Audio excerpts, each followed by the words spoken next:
Hello student, welcome back to our science class. In previous video, we will start a new chapter number 2, precious soil. उस video में हमने discuss किया था कि soil जो है वो कैसे फॉर्म होती है, मतलब सॉइल जो है वो कैसे बनती है और what does soil contain, soil जो है वो अपने अंदर क्या क्या कौन कौन से पार्टिकल जो है वो कंटेन करती है. Now in this video we will discuss about the different type of soil. So let's start the types of soil. Before we start the types of soil, let first we discuss about activity number 2. Soil contain air. अब हम ये देख लेते हैं एक बार कि जो soil है वो air को कैसे contain करती है. So when you water a plant, you will see bubbles coming out from the soil. अब जब अगर आप लोगों के घर पे आप लोगों ने प्लांट्स लगा रखे हैं, अगर आप पौधों में पानी डालते हैं तो आप लोग देखिएगा जैसे ही अगर आप पानी डालोगे सॉइल के अंदर तो उसमें से बबल्स निकल करके आते हैं. So the reason is that the soil contain air which is trapped inside the tiny particle and we added water, the air comes out in the form of bubbles. इसका रीज़न यही है कि soil के अंदर air होती है, तो जैसे ही आप उसके अंदर वो वाटर जब डालोगे सॉइल के अंदर तो वो जो छोटे छोटे पार्टिकल्स हैं जहाँ पर एयर है वहाँ पर जब वो वाटर चला जाएगा तो वाटर जो है वो एयर जो है वो बबल्स के फॉर्म में वापस बाहर आ जाती है. समझे आप? So let's do check point, take the correct option. Question number 1 में है humus is present on the top middle bottom of the soil. Humus जो है वो कहाँ पर प्रेजेंट होता है? तो right answer is the top of the soil. तो आप इसे राइट कर लीजिए, टॉप. नेक्स्ट है gravel contain plant microbe stone. Gravel जो है वो क्या कंटेन करता है? तो right answer is the stone.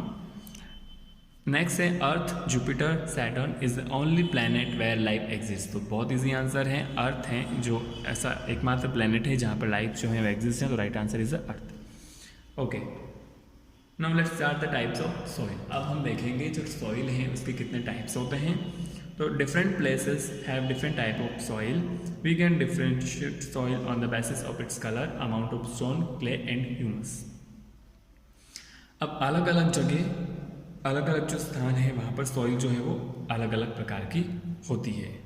तो हम उसको डिफरेंट कैसे कर सकते हैं? उसके कलर के बेसिस के ऊपर, या उसके अंदर कितने अमाउंट ऑफ स्टोन है उसके बेसिस के ऊपर, या क्ले एंड ह्यूमस के बेसिस के ऊपर भी हम उनको अलग अलग टाइप्स या अलग अलग कैटेगरी के अंदर उसको डिवाइड कर सकते हैं.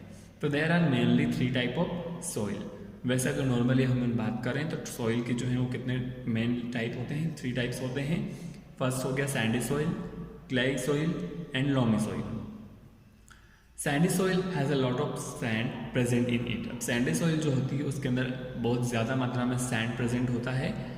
It does not hold much water and let the water pass through out it. जो उसकी वाटर होल्डिंग कैपेसिटी है वो बहुत ज़्यादा कम होती है, मतलब वो वाटर जो है उसको ज़्यादा मात्रा में एब्जॉर्ब नहीं करती है, जिसकी वजह से वाटर जो है वो वहाँ से पास हो जाता है. Sand particle are slightly bigger in size. Sandy soil is present in area such as a desert and sea shore. Sand particles जो हैं वो कई बार बिगर साइज के अंदर उसमें प्रेजेंट होते हैं, और साथ ही साथ ये सॉइल जो है वो नॉर्मली कैसे एरियाज़ में पाई जाती हैं? रेगिस्तानी जो मरुस्थलीय एरियाज़ होते हैं वहाँ पर जो ये सॉइल है वो पाई जाती है. पिक्चर में आप देख सकते हैं सैंडल सॉइल जो है वो किस टाइप की होती है. जो रेगिस्तान में हम धूल जो देखते हैं उसको ही बोलते हैं सैंडी सॉइल. नेक्स्ट है क्लेई सॉइल.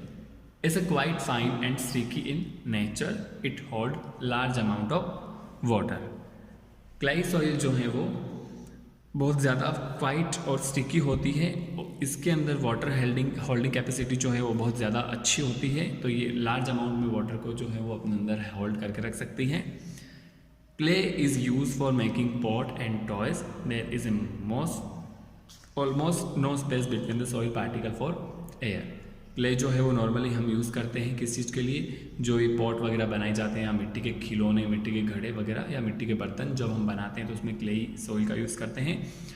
और सॉइल पार्टिकल्स जो होते हैं उनके अंदर बीच में बहुत ज़्यादा स्पेस नहीं होता है, बिल्कुल ना के बराबर स्पेस होता है. Loamy soil. Loamy soil is a mixture of clay, sand and humus. अब लॉमी सॉइल जो है वो मिक्सचर है, उसके अंदर क्ले भी होता है, सैंड भी होता है और ह्यूमस भी होता है. Humus make the soil fertile. अब ह्यूमस क्या होता है? तो हमने पहले पढ़ा है कि जो सॉइल की फर्टिलिटी को बढ़ाने का काम करता है, जो सॉइल को उपजाऊ बनाता है. It can hold good amount of both water and air because it contain humus which is good for the growth of plant. तो ये जो सॉइल है वो भी बहुत अच्छी है। किस कंपैरिजन की अगर हम बात करें कि ये जो है वाटर और एयर दोनों को अच्छे से होल्ड करके रख सकती है, और इसमें ह्यूमस जो है वो भी बहुत ज़्यादा मात्रा में होता है, जिसकी वजह से ये जो प्लांट और क्रॉप्स के लिए बहुत अच्छी है उनकी ग्रोथ के लिए। Loam is the best soil. So सबसे बेस्ट सॉइल कौन सी हो गई? Loamy soil. Now soil and crop. अब हम बात करते हैं क्रॉप की। तो क्रॉप जो है फसलें होती है उनके लिए सॉइल कितनी ज़्यादा महत्वपूर्ण है। तो different crop require different soil for better growth. तो अब अलग अलग क्रॉप्स जो होती है वो उनकी अलग अलग रिक्वायरमेंट होती है कि कौन सी क्रॉप जो है वो कौन सी फसल में बहुत ज़्यादा अच्छे से ग्रो करती है। Manure is added to the soil to increase the fertility of the soil. Manure जो है वो सॉइल के अंदर एडिट किया जाता है। क्यों? क्योंकि वो जो है सॉइल की फर्टिलिटी को बढ़ाने का काम करते हैं। मैन्योर की बात करें, जैसे हम उसके अंदर जो खाद वगैरह डालते हैं उस चीज़ को जो सॉइल की फर्टिलिटी को बढ़ाने का काम करता है। Manure contain cow dung, dead leaves and some tiny insect like earthworm which are helpful in the preparation of manure. ठीक है, मैन्योर जो है a natural compost use for fertilizing the land. एक नेचुरल जो खाद होता है किस चीज़ से बनता है? गोबर है, सूखी हुई घास है या सड़े गले कुछ ऐसे पदार्थ जो अभी यूजलेस हो चुके हैं। इसके अलावा जो छोटे मोटे कीड़े मकोड़े होते हैं लाइक अर्थवॉर्म है, वो सब मिल करके एक नेचुरल कंपोस्ट बनाते हैं जिसका यूज़ करते हैं हम किस चीज़ के लिए? सॉइल की फर्टिलिटी को बढ़ाने के लिए। Get it? Okay student, now our chapter is complete. If you have any doubt regarding in this chapter, please mention in comment box. Okay, thank you very much.